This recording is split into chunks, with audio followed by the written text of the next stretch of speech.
Oi, tudo bom, gente? Como é que é? Como é que estão? O que é que há?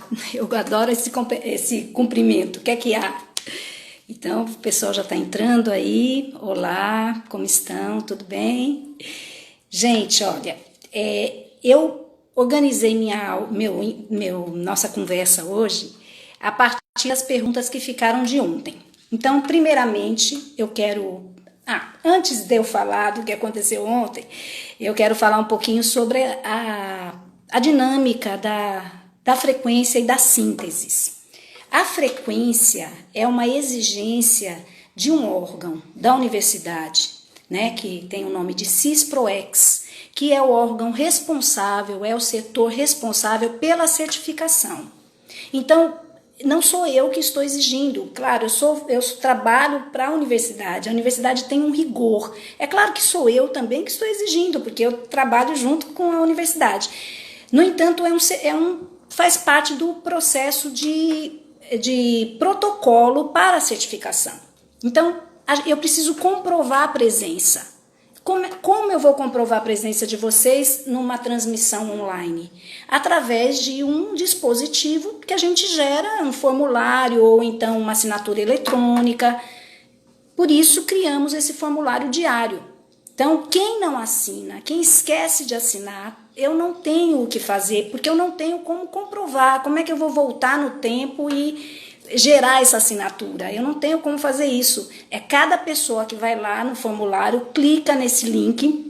Todos os dias nós vamos colocar o link antes, 5 minutos. Um minutinho antes de começar a transmissão e vamos tirar logo depois da segunda transmissão.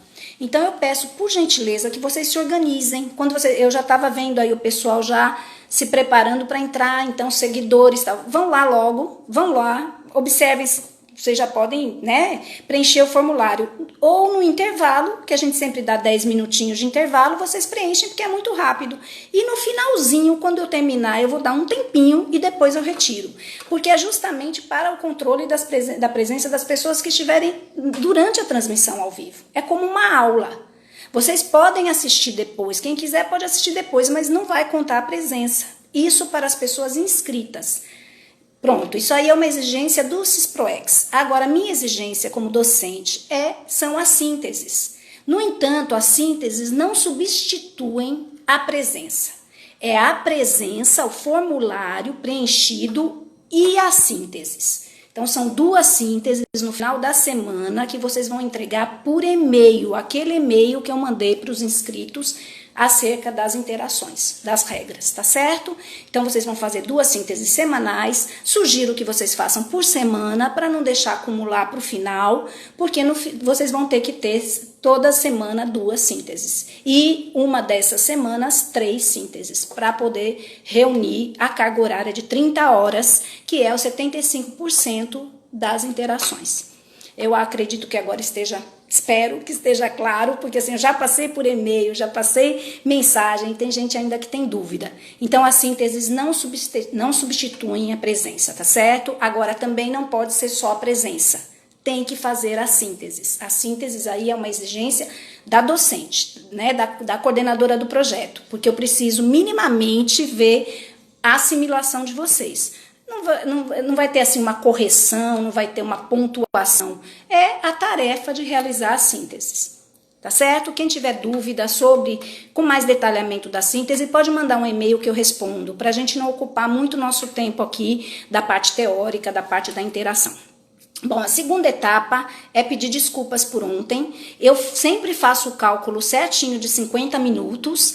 Na primeira etapa, no primeiro momento, eu consegui organizar isso. No segundo, eu já tinha percebido e comentei com a Ana Paula que a gente já tinha fechado os 50 minutos. Mas aí fica aquele desejo, né, de corresponder às dúvidas de vocês. Até porque a Ana Paula tinha levantado, assim, elencado várias questões que vocês fizeram. Então, a gente queria contemplar. E aí, não deu tempo. No meio da resposta, a gente, foi cortado, aí fica chato quando é cortado, quando a gente não se despede, então eu tô pedindo desculpas, porque foi um problema nosso aqui, um problema meu. Então hoje eu vou me organizar direitinho para 50 minutos, mesmo que a gente termine um pouquinho antes do que o horário, porque no primeiro dia eu recebi o reloginho avisando. Ontem não apareceu esse reloginho, senão eu me despeço rapidinho e durante o tempo. Ontem não apareceu. Mas não tem problema, a gente vai lidando com essa situação que não é nada, é um detalhe, eu acho que a maioria conseguiu pegar, né, o conteúdo geral. E aí o que eu fiz? De ontem para hoje, Ana Paula me passou as perguntas que ela conseguiu colher e eu preparei a minha fala a partir do que eu já tinha pensado para hoje, né, para trazer para vocês, e também a partir do que vocês perguntaram ontem, para tentar contemplar dentro do possível as dúvidas.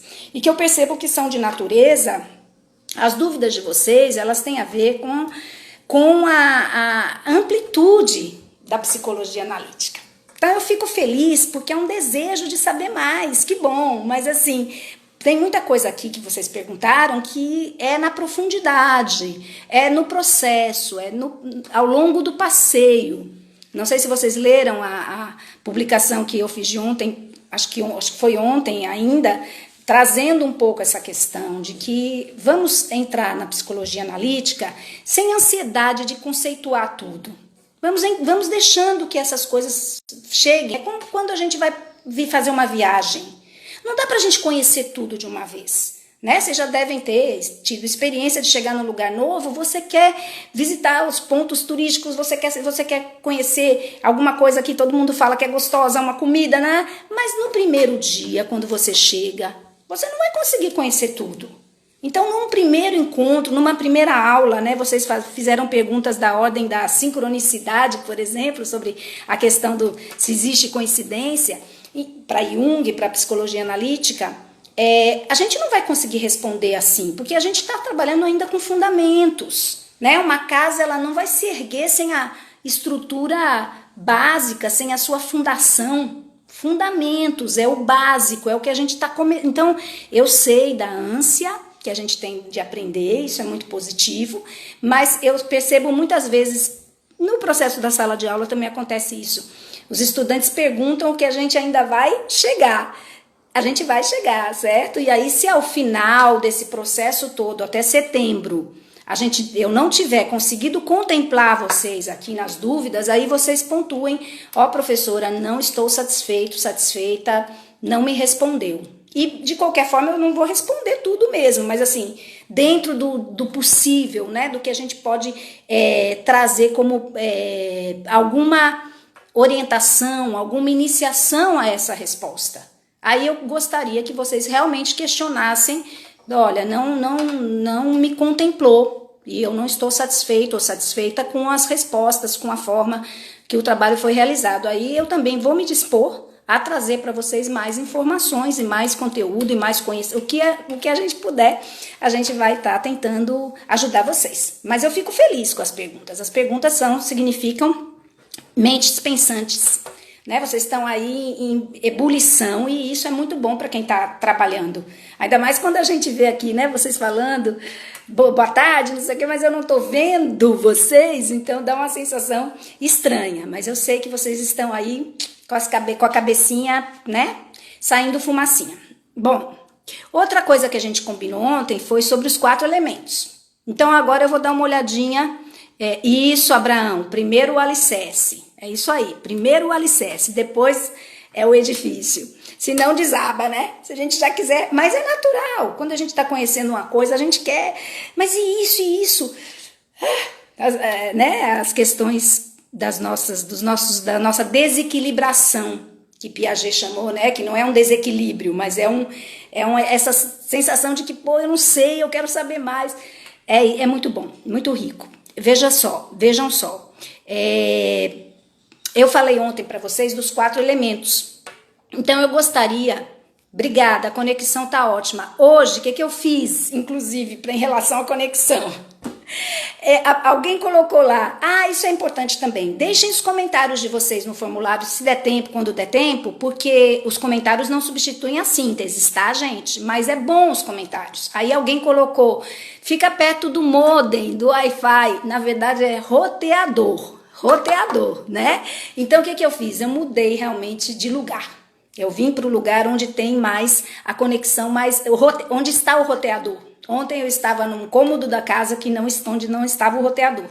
E eu não pude mudar o roteador, enfim, pela organização. Então ele está aqui pertinho de mim. Aí por isso que eu acredito que a conexão esteja melhor. Também fiquei preocupada com isso, porque ontem travou bastante, né, gente? Eu ouvi bastante esse comentário. Vou recapitular. Alguém tá dizendo, recapitula aí. Mas assim, o encontro da gente começa às 14h30, tá, gente? Eu não posso estar voltando tudo que eu falei hoje. Mas eu vou recapitular o conteúdo. Sempre eu vou fazer isso, porque isso faz parte de uma didática. É importante na didática a gente retomar. Bom, eu pedi ontem que vocês tentassem com as 4 funções relacionar os 4 elementos da natureza. Então eu vou repetir as funções, né? Sensação, sentimento, pensamento, intuição, certo? Aí, qual é a tarefa? Para vocês tentarem relacionar os 4 elementos rapidinho. Então, eu pensei o seguinte, eu vou falar a função e vocês vão dizer aí qual o elemento que vocês acham que é. E depois a gente vai para a próxima, tá? Vocês vão escrevendo aí, vamos fazer essa atividade. Inclusive, é uma atividade que a gente interage. Apesar de que na primeira parte não é para interagir, mas eu tô quebrando um pouco esse protocolo, porque eu quero a participação de vocês agora nesse momento, tá? Então, peço licença para quebrar esse protocolo. Então, é isso. Sentimento. Qual é o elemento da natureza? Não vale Abraão, não vale Ana Paula, Mariana e Gabriel, porque eles já sabem, a gente já trabalhou com esse tema. Qual é o elemento da natureza que diz respeito ao sentimento? Pronto, Lua Peixoto colocou fogo, Caio colocou água. Quem dá mais? Quem dá mais? Água, Natália, eu acho, né? Cris, água. Gabriel colocou af não é sentimento da natureza, não é componente da natureza. Água. Fogo é uma pergunta, gostei, faz uma pergunta, né? Pergunta em vez de afirmar. Água, sentimento, fogo. Muito bem, água, não apareceu ainda o ar nem a terra, né? Água. Vamos para o pensamento. Depois a gente volta para dizer qual ganhou água por enquanto. Essa resposta água ainda, Vini, é do pensamento, água, Vini. Aí você coloca de novo se água é pensamento, porque agora a gente está em pensamento, tá? Qual o elemento que vocês acham que é do pensamento? Caio acha que é o ar. Inaya acha que é terra, Lua terra, Mona Lisa ar, vamos lá, Will ar, William ar, certo, vamos lá, Giovana também acha que é ar também, pensamento ar, Hannah também acha que é ar. Agora teve uma terra aí no pensamento fogo, alguém colocou fogo, ar, pensamento ar. O ar tá ganhando no pensamento, né? Então, o sentimento a maioria achou que é água e pensamento a maioria achou que é ar. Ok, vamos lá. Agora, o que vocês acham que é a intuição? Fogo ainda diz respeito ao pensamento, eu acredito, né? E Mariana tá colocando fogo, acho que ela tá falando do pensamento ainda. Terra, intuição. Estamos na intuição agora. Vamos lá, o que aparece? Fogo, Caio acha que é fogo. Intuição. Ar. Intuição é ar. Fogo. Ar. Fogo. Tá entre fogo e ar. Até porque quem colocou terra, apareceu terra aí, fogo. Eu acho que deu a mesma coisa quase para fogo e ar. Eu vou colocar fogo porque vocês colocaram o pensamento ar, né? Porque a gente não tá aqui, né? Não cada um tá dando um palpite, então eu só vou colocar. Ok, aqui tá dizendo que travou a internet. Fogo, certo. E sensação? O que é que vocês acham que é sensação? Para quem já votou, né? Iago acha que é água, sensação? Ou você estava falando da intuição? Acredito que da sensação, né? Iago, água. Iago, água. Ó, ficou legal. Iago, água. Sensação, terra. Caio acha que é terra. Sensação, vamos lá. Mais pessoas. Terra, Matheus. Terra, Cris. Natália, sensação, fogo. Giovana, terra. Fogo, fogo, terra, terra, terra, terra. Acho que terra ganhou. Até porque aqui, pelo nosso mapa, é o elemento que faltava. Apareceu fogo. Ok, gente, então vamos lá. Vamos pensar nos opostos. Sentimento é oposto a pensamento, certo? Então vamos pensar em dois elementos que são opostos aí. Então eu vou começar pelo sentimento que a maioria acertou. Sentimento é o elemento água. Porque a água é aquele elemento que passa por baixo, que derrama, que transborda. A gente usa muito essa expressão, né? Eu estava transbordado de emoção. A gente usa essa expressão sobre transbordar. Então a água invade, a água derruba, a água, né? Os 4 elementos têm essa capacidade da construção e da destruição também, nós sabemos disso, mas qual é a característica da água? Né? Isso que é fluido, que é próprio do sentimento. Então, o elemento do sentimento é a água. Qual é o oposto à água? Aí fica mais fácil para a gente entender. O pensamento, gente, embora muita gente tenha colocado o ar, né, o pensamento, sim, desculpa, qual vai ser esse oposto em relação à água? Vai ser o fogo. Então o pensamento vai ser fogo e não ar, porque esquenta, inclusive. Quando a gente tá assim com a cabeça, a gente até costuma dizer, eu tô com a cabeça quente. Cabeça quente também pode ser um nervoso, pode ser uma agitação, mas normalmente a gente sente aqui queimar a cabeça mesmo quando a gente pensa muito, esquentar as extremidades, né? A gente tá pensando ali, a gente tá focado num tema e o pensamento, ele traz essa coisa do, sabe, da luz, do que brilha, do que vem, do que a gente pega também, a intuição também traz isso, mas o pensamento em termos de uma coisa que estrutura, né? O fogo na alquimia, ele serve para isso, né? Ele serve para consolidar muitas coisas. Então ele vai ferver a água, o sentimento. Então o pensamento vai ser fogo, certo? E aí sobrou terra e ar. Aí é mais fácil, né, gente? A sensação é terra, a maioria colocou. É terra, é chão, é contato, é concreto. E a intuição é ar. Por isso que a gente usa muito essa expressão, eu peguei no ar, tava no ar, sabe? Aquela coisa que fica, que a gente pega assim e não sabe muito bem como dizer, como foi que entendeu aquele assunto, né? Peguei no ar. Inclusive, às vezes a gente fala para a criança, né? Você tá voando, tá no ar. E a intuição, ela tem essa característica da gente poder fazer sair da terra, né? A sensação é muito concreto e a intuição é a capacidade de projetar. Projetar não no sentido que eu falei de ontem, não de projetar no outro, projetar no sentido de lançar para o futuro, né? A intuição trabalha com isso e o elemento ar tem muito a ver com isso. Então é muito bonita essa relação que é feita entre os 4 elementos da natureza. Mas vocês foram muito bem. Parabéns para todos, porque vocês, né? E eu acredito que alguns já até soubessem dessa correlação. Eu vou começar, né, dar continuidade antes da continuidade, eu quero falar um pouquinho sobre a palavra sacrifício.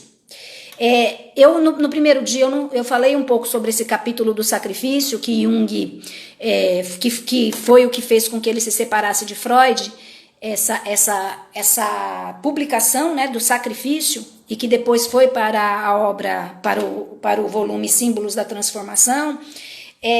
Essa analogia da palavra sacrifício é bem interessante. Porque Jung escreve um capítulo chamado Sacrifício, onde ele teve que fazer um sacrifício para se afastar de Freud. Ele inaugura o capítulo, ele sabia que aquele capítulo ia representar a separação dele, né, a separação dele de Freud. Então esse capítulo marcou tanto essa separação, quanto marcou o sacrifício que ele estava fazendo em escrever aquilo e o quanto aquilo representou sofrimento para ele. Foi muito sofrido ele ter publicado aquele artigo. Ao mesmo tempo foi uma libertação, porque ele a partir dali foi andar pelas próprias pernas, mas também foi difícil ele romper. Todo rompimento é doloroso, né?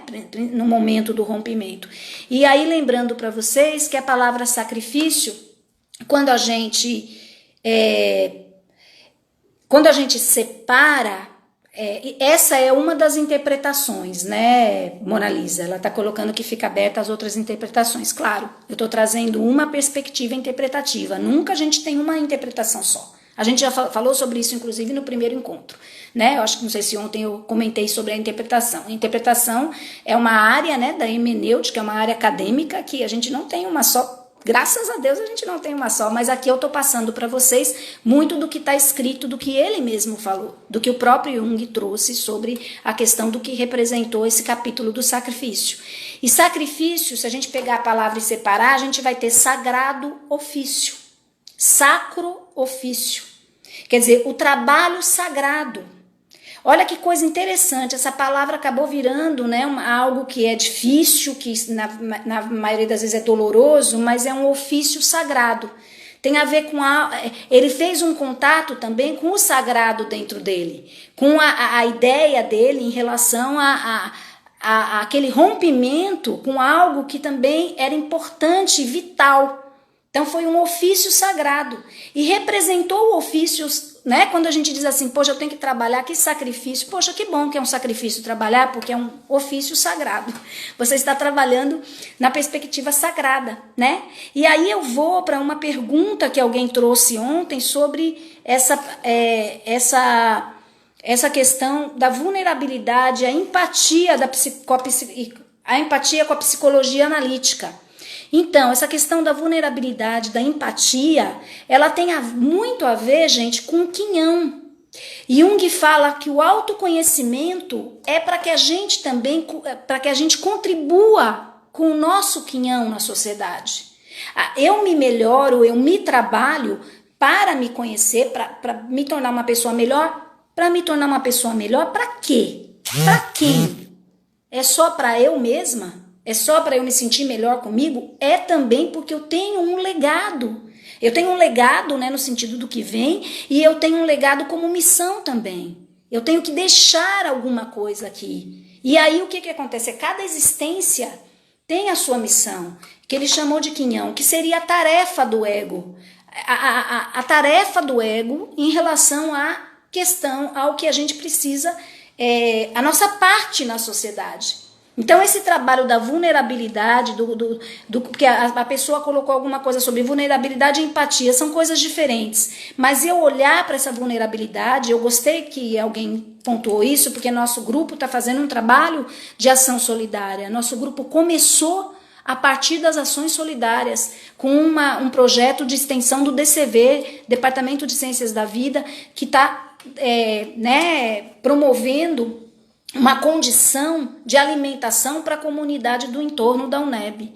E isso representa a capacidade que a gente tem de sair da gente e se colocar um pouco no lugar do outro, um pouco, né? Porque é muito pouco, é bem pouco, viu, gente? Mas é alguma coisa.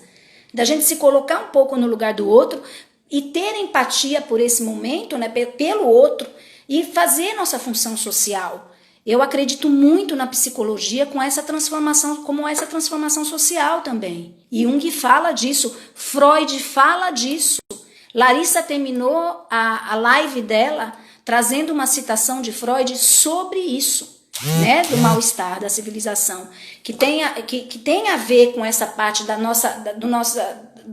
assim, eu sou responsável também, eu tenho uma responsabilidade sobre o que está acontecendo socialmente. Então, a psicologia social e nenhuma psicologia vai se separar uma da outra, porque a gente precisa se abraçar e, né, trabalhar junto.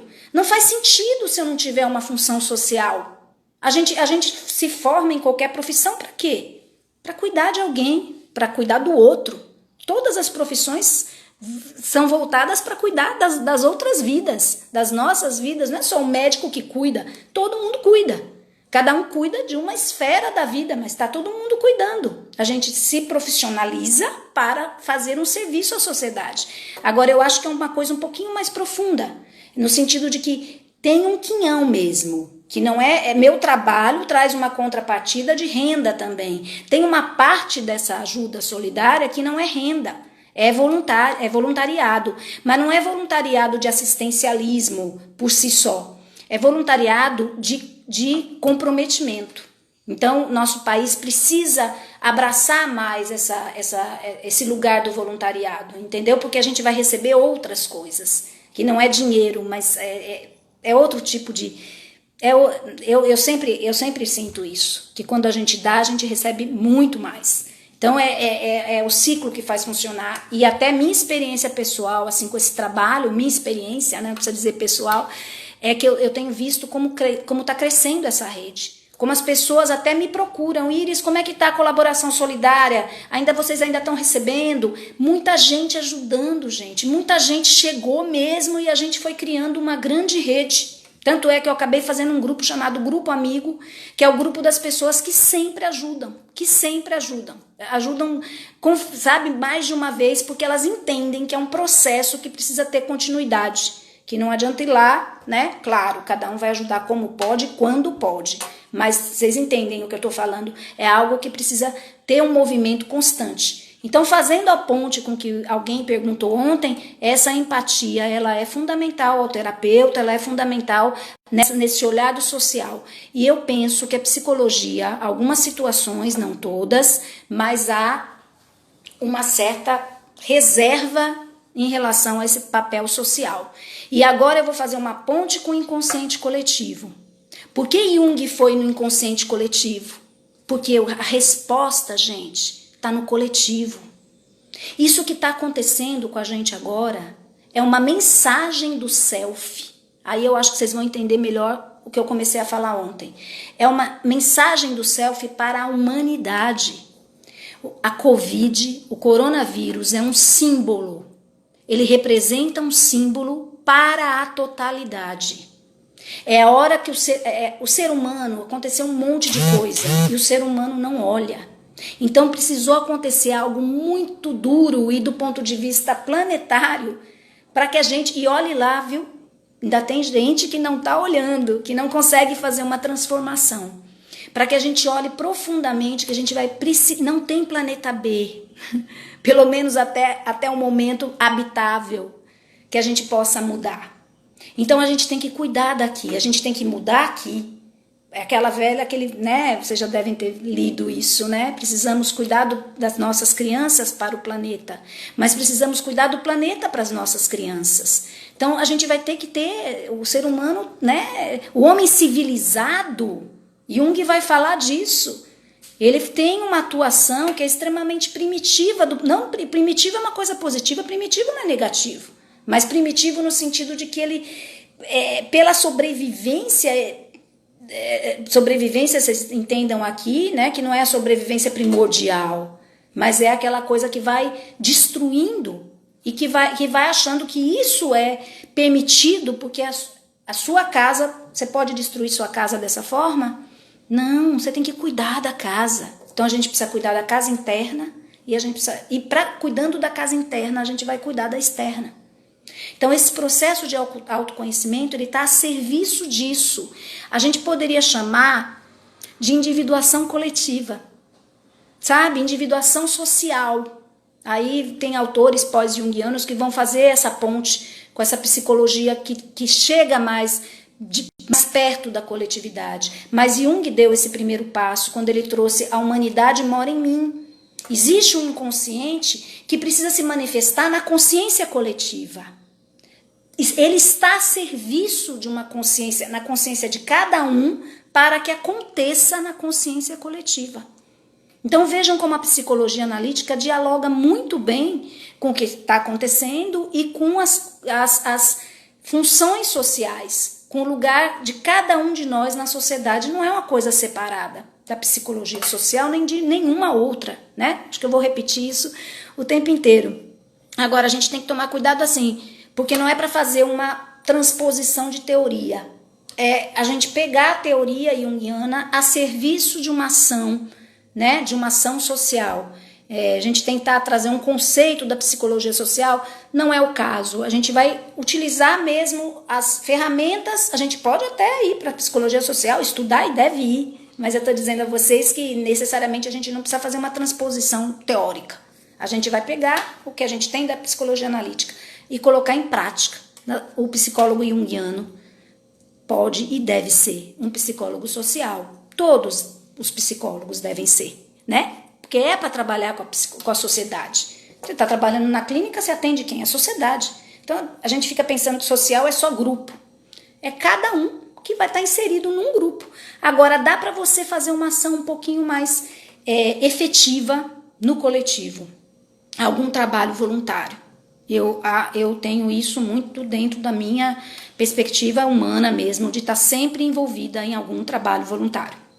Como o meu quinhão, além do trabalho que eu já faço remunerado, né, de prestar à sociedade na minha profissão, eu faço um serviço também voluntário, porque eu acho que faz parte do meu quinhão. Eu não sei se Luana está aí, mas ontem a gente interrompeu com a pergunta de Luana. E eu acho que pode ser a pergunta de muitas pessoas. Então eu quero voltar para a pergunta dela para a gente também avançar no tema dos fundamentos. Luana perguntou sobre self e inconsciente coletivo, que ficou parecendo que é a mesma coisa. Então eu vou trazer uma certa sistematização, porque alguma sistematização a gente tem que fazer, né? As coisas, a gente trabalha muito com a intuição, mas em algum momento a gente tem que trazer a sistematização da função pensamento. Então, o que acontece? Para Jung, existe ego, né? Consciência, vou começar assim, consciência, inconsciente pessoal, inconsciente coletivo. Quem é o senhor da consciência? Porque ontem ainda ficou aquela dúvida.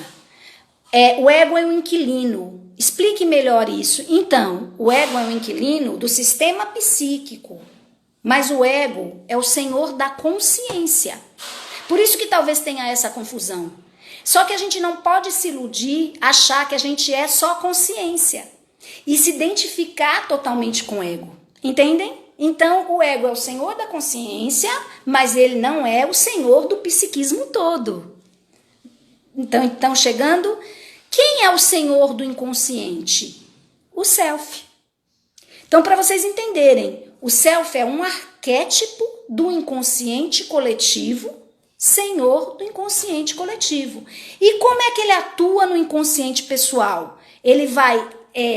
O inconsciente coletivo, como eu falei ontem, através das mensagens, das imagens, que o self vai dinamizar, ele vai transitar do inconsciente coletivo para o inconsciente pessoal. Porque assim, gente, não é um lugar fixo. Não é assim, aqui está o inconsciente coletivo, aqui está o inconsciente pessoal, aqui está a consciência. Não é assim. Jung chamou de um sistema relativamente fechado.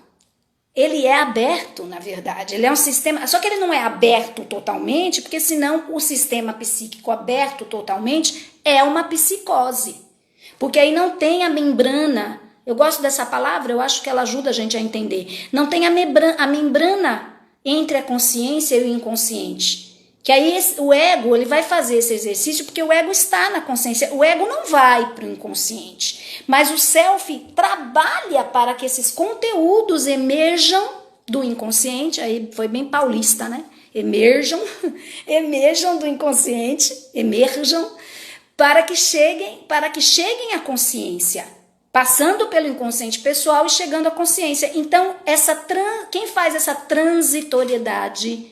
Os arquétipos. Os arquétipos, eles são totalmente maleáveis e a gente vai atuando, tá certo, atuando o ego, mas atuando no ego, a gente vai atualizando os arquétipos no ego, que também é um complexo.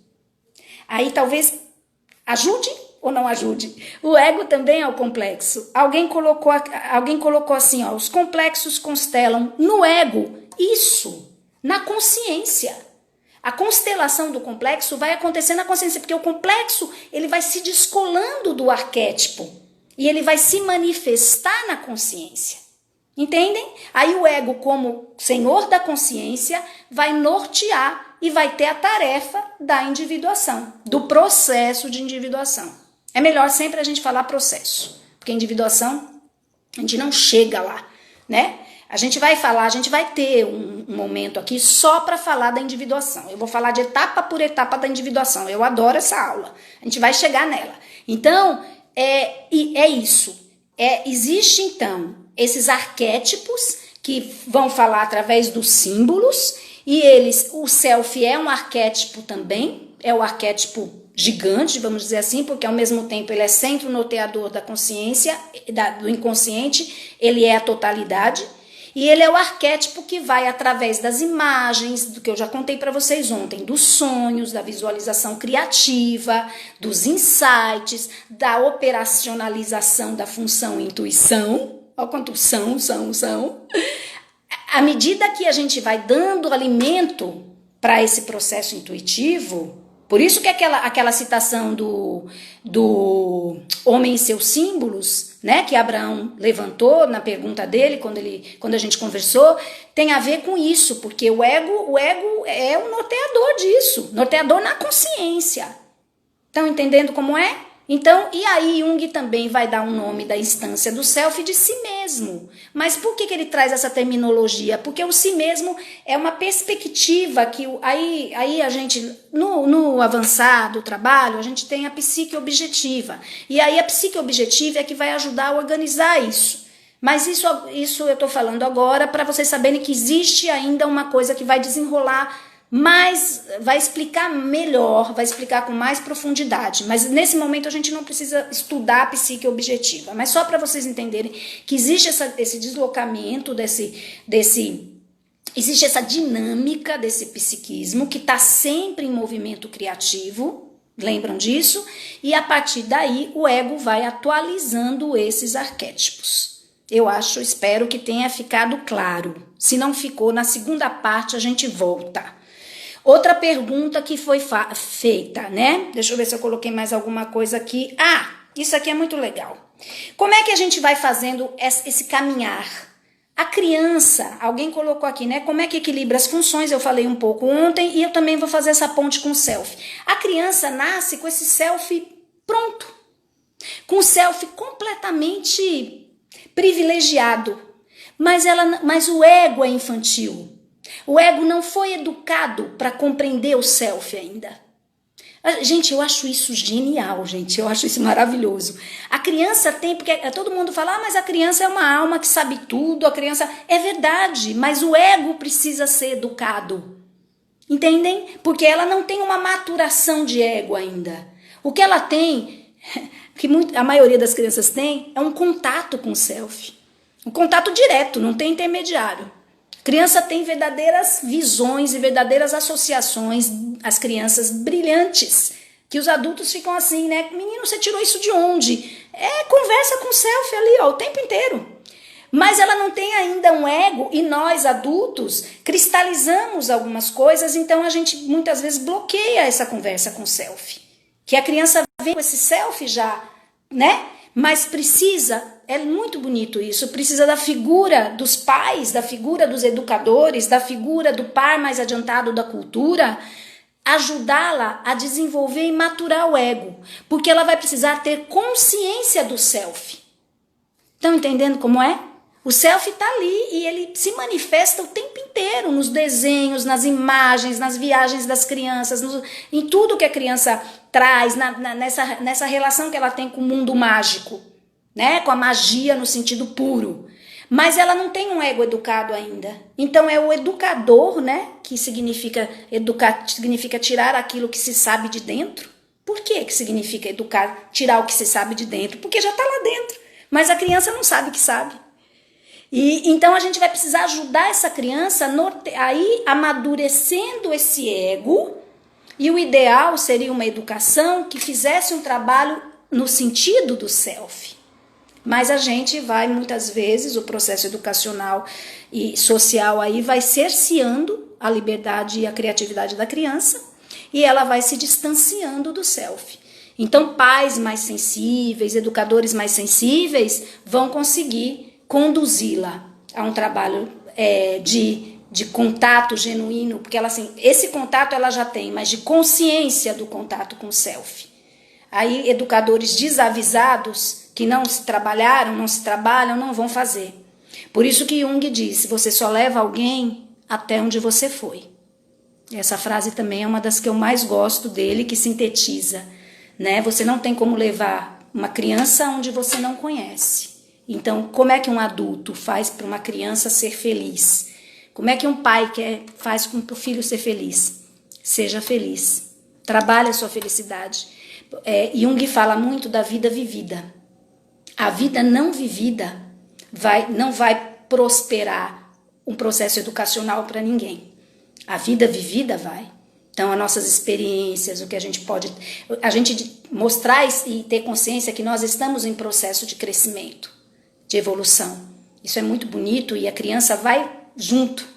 E a gente vai aprender também, porque é uma geração, a geração à frente vai vir com essas informações que vão nos ajudar. Então é esse encontro, né, entre as gerações, entre pai e filhos, que vão promover a individuação para os dois lados. Então o processo educacional seria a via de acesso ao desenvolvimento do ego a caminho do self. Então, essa frase é minha. É uma frase que eu criei, né? Mas é isso aí. É o processo educacional que vai fazer com que esse ego se eduque. Porque ele sabe que sabe, né? Desculpa, ele sabe, mas ele ainda não sabe que sabe. E a gente vai dando notícia para a criança de que ela vai crescer nessa conexão com o self.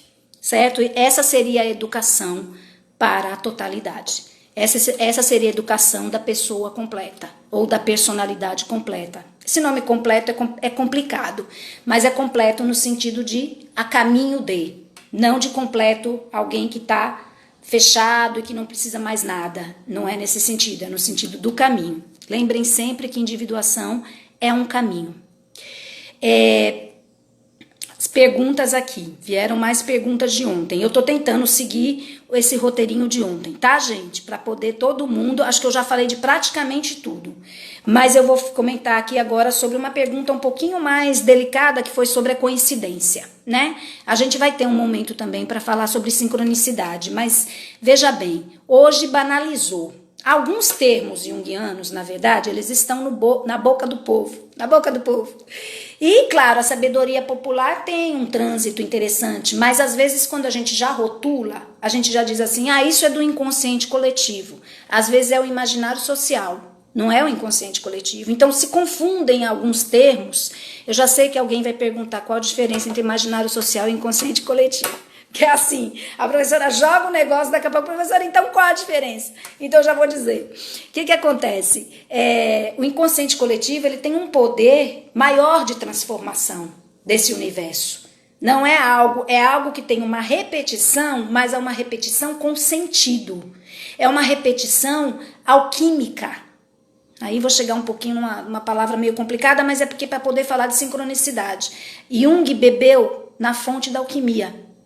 E isso fez com que ele traz que nosso desenvolvimento para a totalidade está relacionado às etapas da transformação do metal em ouro.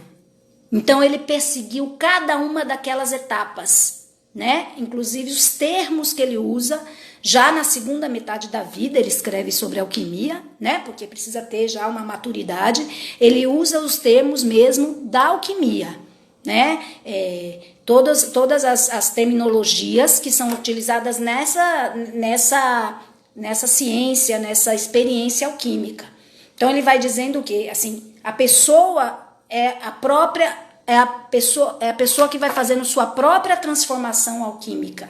O terapeuta é o auxiliar do alquimista. Não sei se vocês sabem, né, que na alquimia sempre a pessoa que é responsável pela transformação do metal em ouro tem um auxiliar. A pessoa faz a sua própria transformação, não é o terapeuta. O terapeuta ajuda a iluminar esse caminho e dar esse apoio, esse auxílio, né? Então, esse processo, ele chama mesmo de processo alquímico da alma. É o que vai fazer com que haja uma maturação dessa pedra bruta em ouro. Mas é uma pedra bruta que sabe que o ouro está lá predisposto a existir. Não sei se vocês conseguem captar isso. É assim, o ouro está pré-existente. O metal vai ser transformado, mas ele tem essas capacidades. Passando pelo processo de transformação, ele vai virar ouro. Então, ele traz em si essas capacidades. Tá? Para vocês entenderem isso, a partir do processo alquímico. Que aí, o processo alquímico é o viver. É o viver que vai dando passo a passo essas condições de transformação. Que aí é melhor uma palavra mais adequada, transmutação. Porque é a transmutação que vai chegar a esse ponto do ouro. Inclusive, assim, às vezes a gente acha que está num processo de transformação, mas a gente ainda está numa etapa anterior, que é a educação. A gente se educa, mas muitas vezes não se transforma. A gente sabe que não pode mais fazer determinadas coisas que ferem outras pessoas, que maltrata, né, que fere outras pessoas, né, eu falei fere, que maltrata, que magoa, a gente sabe, mas a gente não consegue fazer ainda diferente. Então a gente está no processo educacional ainda, é uma etapa, mas não termina aí. Então por isso que é muito importante, a pessoa começa uma terapia e ela acha que já transformou, isso é super perigoso. Começar uma terapia é colocar o pé na estrada, mas ainda tem estrada. Então, a gente vai precisar passar por todas as etapas que eu vou falar no dia de falar sobre o processo de individuação. Podem me cobrar e aguardar. Então, assim, a coincidência vai ser isso. Então, para Jung não existe coincidência. Os fatos vão acontecer sempre no fluxo. Vai existir, por isso que o popular trouxe isso, por isso que eu falei que inconsciente coletivo caiu no popular, sincronicidade caiu no popular, todo mundo fala que coincidência é sincronicidade, não é bem assim. Mas é que para a psicologia analítica não existe coincidência. Isso também virou um jargão comum, mas assim, a coincidência ela é significativa sempre. Ela traz algo de significativo. Às vezes a gente não sabe o que é, a gente ainda não entendeu. Mas ela sempre vai trazer algo de significativo. Então, ela está no fluxo. E a gente tem que deixar esse fluxo entrar. Cuidar que ele participe da gente. A gente tem que ir no fluxo. A gente não pode frear o fluxo. Então, o coronavírus é fluxo. Faz parte do crescimento da humanidade. Eu não tenho a menor dúvida disso. E, aliás, toda situação de sofrimento faz parte do fluxo. Está a serviço do crescimento e da individuação, do processo de individuação. A gente volta daqui a pouquinho. 10 minutinhos aí para vocês responderem o formulário. Tô super feliz porque a gente tem, né, um número de pessoas assim que tá bem assíduo, né? Tô sentindo assiduidade. Então tô muito feliz com o acompanhamento de vocês. Tô aqui vibrando. E a gente volta daqui a pouquinho, 10 minutos, para as perguntas, para a hegemonia mais das perguntas. Eu espero ter contemplado as perguntas de ontem, tá? Porque esse foi meu objetivo. Se alguma ficou, ou a partir daí virão outras com certeza, eu vou tentar abrir aqui com vocês esse bate-papo na segunda parte. Vou pedir que voltem, viu, gente? Porque é muito importante. A segunda parte acaba sendo outra aula também. Não é só responder perguntas. Aliás, responder perguntas é o cerne da questão, né? Porque é a partir do que vocês perguntam que a gente vai desenvolvendo a aula. Eu desenvolvi toda a partir das perguntas. Então, na segunda parte, teremos Mariana aqui. Até daqui a pouco. É bom lembrar da teoria das representações sociais. Esses contextos são ancorados do que o sujeito, ou melhor, que o coletivo já possui. Por isso, o afastamento do que a teoria propõe. Muito bem. Abraão, é isso mesmo. As representações sociais, elas estão completamente linkadas com todos esses conteúdos, até porque não existe psicologia sem a cultura, né? Então a gente está sempre dialogando com essa questão social. A gente vai voltar, agora eu não sou entendida profunda de representações sociais, era legal a gente talvez chamar para um diálogo alguém dessa área, né? Que a gente vai poder trocar bastante. Até daqui a pouco, queridos e queridas.